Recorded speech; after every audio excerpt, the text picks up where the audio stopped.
नमस्कार, मी प्रमोद राणे, मुंबईचा रिक्षावाला. तर तुम्हाला आज मी भांडूपमधील एक माझं आवडतं ठिकाण घेऊन आलो आहे. भांडूपमध्ये बरंच तसं प्रसिद्ध आहे, म्हणजे दाखवलं जातं किंवा व्हिडिओद्वारे किंवा सांगितलं जातं. पण माझ्यासाठी पण हे खूप प्रसिद्ध ठिकाण आहे. भांडूप सर्वोदय नगर येथे नाक्यावरच पहिली एक गाडी लागायची. 30 वर्षापूर्वीपासून ही गाडी लागायची वडापावची. आम्ही त्याला अमोलचा वडापाव म्हणून फेमस होता तो. पण आता त्या गाडीचं रूपांतर एका दुकानात झालेलं आहे. तर आता त्या दुकानात मी चाललो आहे तुम्हाला दाखवायला ते ठिकाण कुठलं आहे. सर्वोदय नगरच्या गेटवरनं आतमध्ये आलात की राईट साईडला दुसरं दुकान आहे. नक्की भेट द्या या दुकानाला.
तर आता मी टेस्ट करतो आहे वडापाव. टेस्ट म्हणजे मला सवय आहे, इतकी वर्ष खातो आहे आम्ही.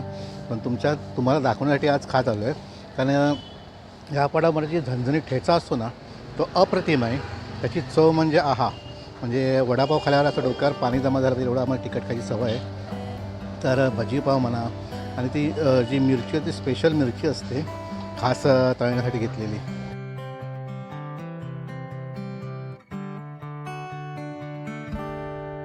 तर वडापाव खाऊन झालेला आहे माझा. भजीपाव खायचा आहे अजून. पण त्याआधी दादाला विचारूया, हे दुकान कधी चालू झालं, कोणी चालू केलं. आणि माझ्या माहितीप्रमाणे म्हणजे मी अजूनपर्यंत खाली सर्वोदय नगरच्या नाक्यावर गाडी लागायची.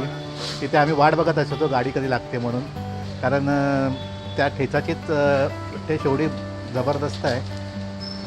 तर दादाला विचारूया आपण कधी चालू झालं नाही, कोणी चालू केलेलं आहे. हे दुकान चालू झालं आहे ह्याच्यात 30 वर्ष पूर्ण झाले आम्हाला. हे दुकान पहिलं माझ्या वडिलांनी चालू केलेलं. तेव्हा आम्ही रस्त्यावर तिथे गाडी लावायचो. त्यानंतर आम्ही हळूहळू इकडे आलो. माझे वडील ऑफ झाल्यानंतर आम्ही हे दुकान सांभाळायला चालू केलं. माझा भाऊ असायचा, माझा मामा असतो, तर आम्ही हे दुकान चालू केलं.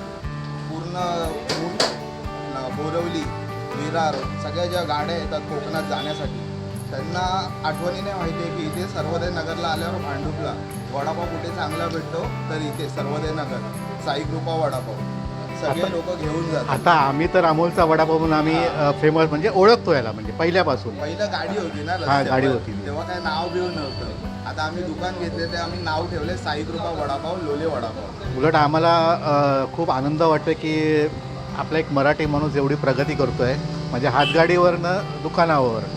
बरोबर. तरी दिवसाला अंदाजे किती वडापाव बनवता तुम्ही?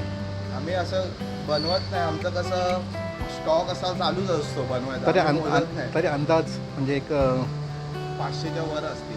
भजीपाव वडापाव. हा, वडापाव ओके. आणि भजी भजीपाव. वेगळी असते. ओके. आमच्याकडे दोन्ही डिमांडिंग आहे. लोकांना वडापाव पण खूप आवडतो आणि भजीपाव पण खूप आवडतो. आणि आम्ही प्युअर रिफाईंड सनफ्लॉवर ऑइलमध्ये तेल बनवतो, तेलाच्या ह्याच्यात बनवतो पदार्थ. आता मला तुमचा हा ठेचा तर खूप आवडतो, स्पेशल आवडतो. तर स्पेशल काय याच्यामध्ये त्याच्यामध्ये? हे काय सगळेजण चटणी टाका एवढंच बोलतात, जास्त टाका. पण का टाका? स्पायसी आवडतं त्यांना, ती चव आहे ठेच्याची. नुसतं स्पायसी असून चालत नाही ना आम्हाला, ते एक चव असते ना त्याची. चव वेगळी वाटते. कारण मी माझी आई बनवते, पहिलं वडील बनवायचे, आता ती आई बनवते. पण ते ठेचासाठी सगळेजण जास्त येतात. कारण मी किती वेळा भाकरीवर खाण्यासाठी खास तो ठेचा घेऊन जातो, एवढा टव टेस्टी आहे तो. आम्ही ठेचायला कधी नाही बोलत, पण आता काय करणार, आम्हाला पण माहिती आहे. तर संपला तर आम्ही बंद करून टाकतो दुकान, कारण लोक त्यासाठीच खायला येतात. बरोबर आहे.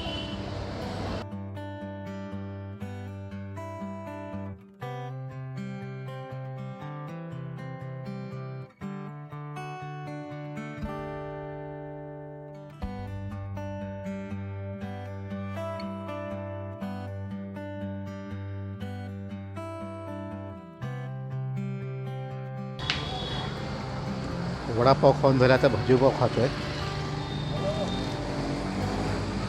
ह्या दुकानात एक वैशिष्ट्य आहे ना, तुम्ही जर एक वडापाव किंवा भजीपाव खायला याल तर तुम्ही दुसरा खाल्ल्याशिवाय परत जाणार नाही. आणि नुसतं भजीपाव किंवा वडापाव खाऊ शकत नाही, त्याच्यावर तुम्हाला एक मिरची लागते आणि इथे आल्यावर ॲटोमॅटिक ती सवय लागते.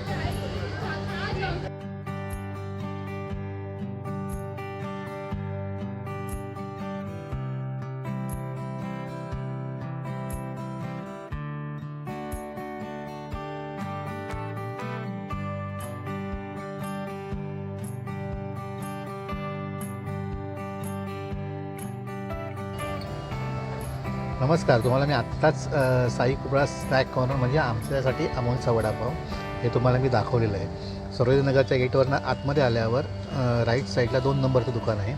आम्हाला आनंद यासाठी वाटतो की तो जे गाडी टाकली ते आमचा एक मित्र होता, रिक्षावाला होता. त्याने रिक्षा चालवता संध्याकाळी गाडी चालू केली आणि त्या गाडीचं रूपांतर आज दुकानात झालं आहे. आता तो मित्र आमचा या नाही आहे, पण त्यांची 2 मुलं आणि त्यांचा मेहुणा हे दुकान व्यवस्थित चालवत नाही आहे, तर त्याने धंदा बऱ्यापैकी सेट केला आहे. तर मला एक तुम्हाला सर्वांना विनंती करायची आहे की तुम्ही आला असाल तर ठीक आहे, तुम्हाला चव माहितीच असणार आहे, पण आला नसाल तर नक्की एकदा या साई कुबळा स्नॅक कॉर्नरला लोले वडापावला भेट द्या. आणि हा माझा व्हिडिओ तुम्हाला कसा वाटला हे नक्की कळवा. जास्तीत जास्त लाईक करा आणि शेअर करा.